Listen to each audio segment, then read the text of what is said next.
Now see the extension of Cauchy theorem to multiply connected region. Statement is, if fz is analytic in the region R between two simple closed curves C1 and C2, then integration along C1 fz dz equals to integration along C2 fz dz. देखिए इस extension में हम क्या apply करेंगे, अभी तक हमने Cauchy theorem में अप्लाई किया कि अगर fz एनालिटिक है किसी भी सिंपल क्लोज कर्व में तो इंटीग्रेशन की वैल्यू डायरेक्टली क्या होती है, ज़ीरो होती है. अब अप्लाई करेंगे कि अगर हमारे पास एक मल्टीपल कनेक्टेड रीजन है तो इंटीग्रेशन की वैल्यू आउटर सर्कल पर जो होगी वही किस पर होगी, इनर सर्कल पर. तो integration along C1 fz dz equals to integration along C2 fz dz.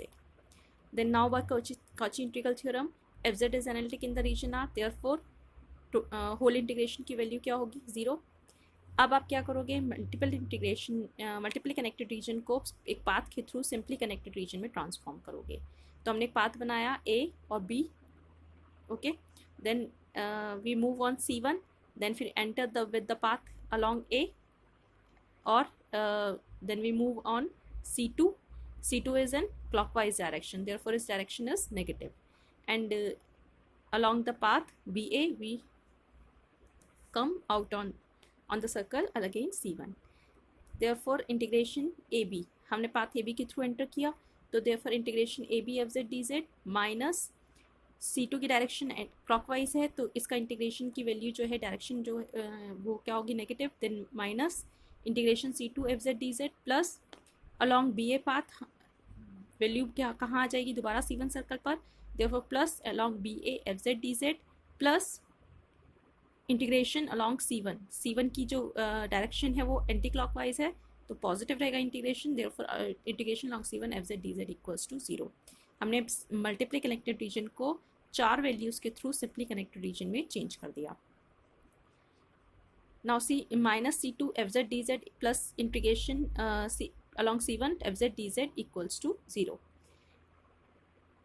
ठीक है, क्योंकि जो पाथ आपने कंसिडर किए AB और BA ये दोनों क्या होंगे, अगर हम AB पाथ से एंटर कर रहे हैं और BA पाथ से बाहर निकल रहे हैं तो क्या होगा, इंटीग्रेशन की जो वैल्यू होगी integration along AB fz dz किसके इक्वल होगा, माइनस BA fz dz के. डायरेक्शन अपोजिट है तो इंटीग्रेशन की वैल्यू क्या होगी, एक इंटीग्रेशन दूसरे इंटीग्रेशन के नेगेटिव पार्ट के इक्वल होगा. वैल्यू सेम रहेगी क्योंकि पाथ सेम है.